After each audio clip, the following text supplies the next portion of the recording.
First of all, thank you very much for having me once again in this distinguished forum. Today, I would like to analyze the latest developments in the Israeli-Turkish normalization. On 19th of September, the Turkish President Recep Tayyip Erdogan and the Israeli Prime Minister Benjamin Netanyahu came together at the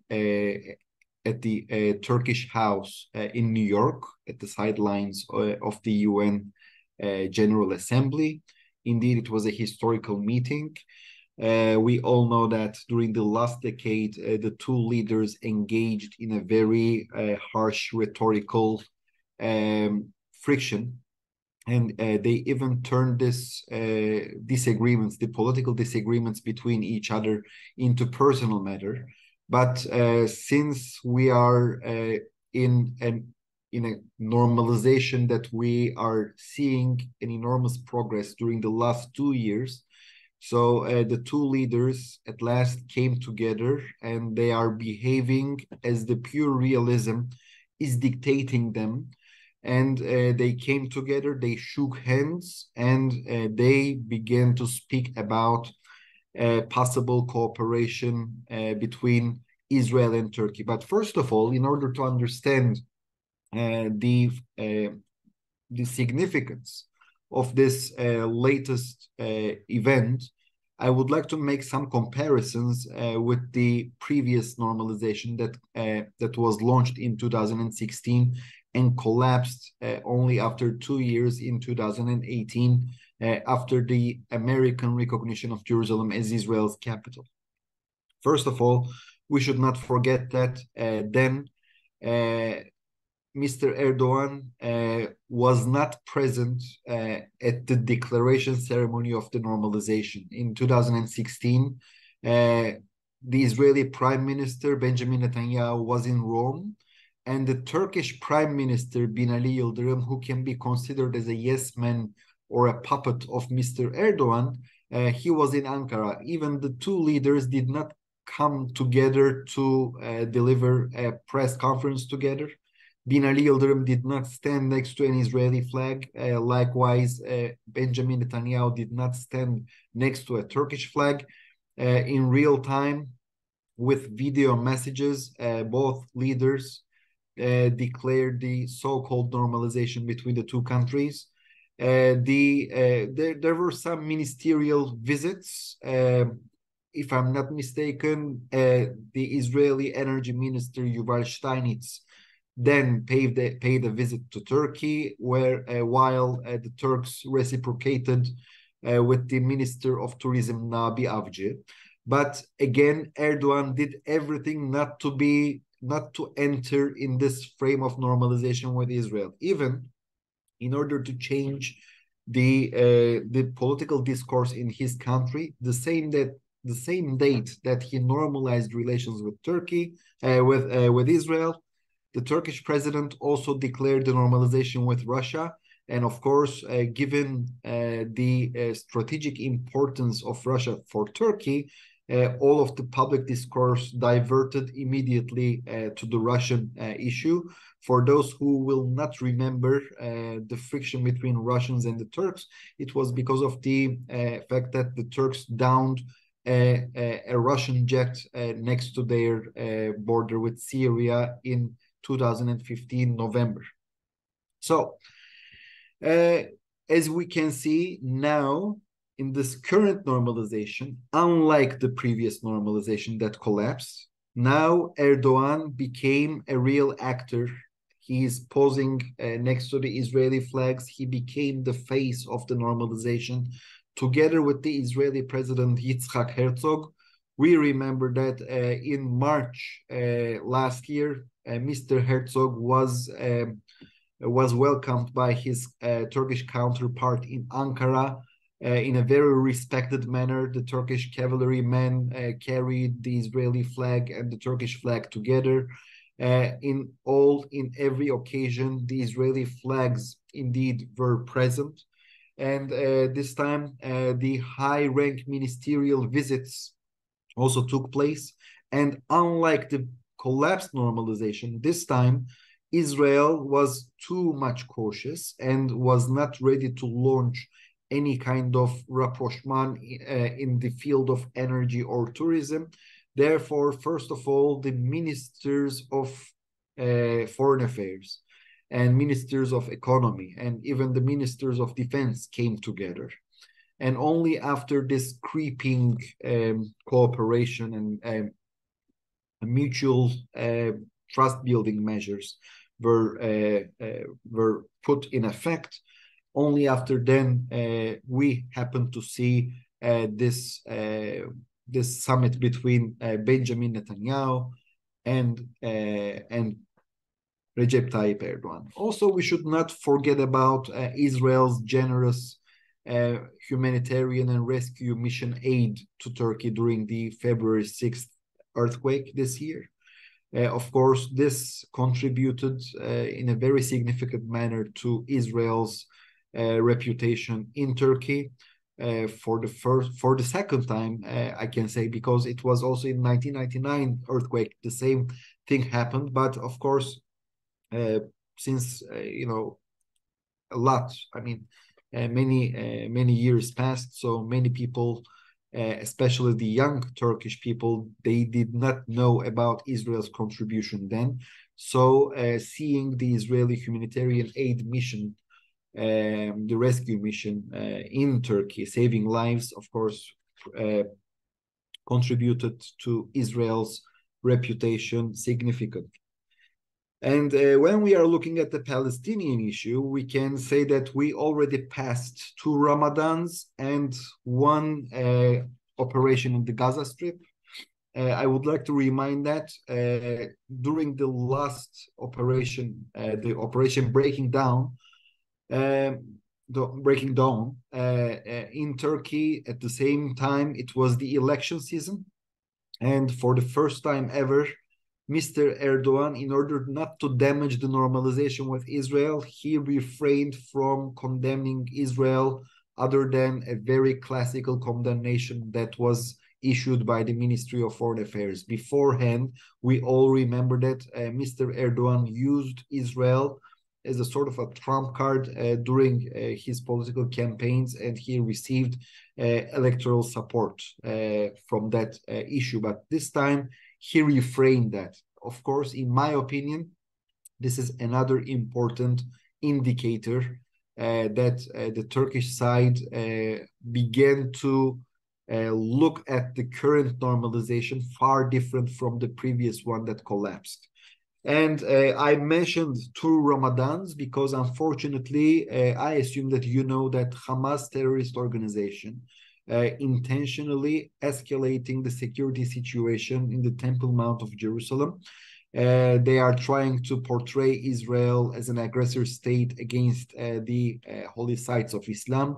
Of course, this is not the truth, but in every Ramadan, unfortunately, we see a security deterioration, especially in Jerusalem, and that also always triggered a friction between Israel and Turkey. But during the last 2 years, we happened to see that the Turkish side was very cautious and they did not fall to Hamas's trap.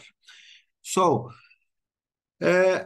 apart from these factors, I also would like to mention 2 different important global factors that changed the Turkish mindset towards Israel, and both incidents originated in 2020.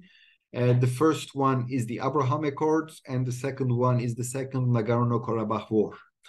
As we know, in 2020, Israel mended her fences with Bahrain, United Arab Emirates, later Morocco also joined. And of course, everything became possible thanks to the blessing of Mohammed bin Salman of Saudi Arabia. So all of a sudden, we happen to see that once isolated actor, Israel, was no longer isolated in the Middle East. On contrary, every moderate actor is willing to cooperate with Israel.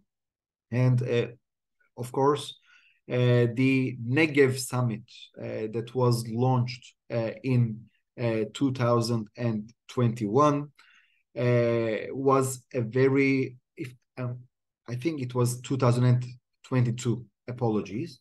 It was indeed a demonstration of power of the Israeli diplomacy. At the same time, I would like to highlight that while Israel had put an end to its isolation, ironically, Turkey, because of its self-imposed isolation due to its precious loneliness foreign policy doctrine, began to suffer, and Turkey saw that Israel was embraced. However, Turkey was excluded from this equation. And the Turks understood that if they are not going to take part in this global equation, they will be excluded.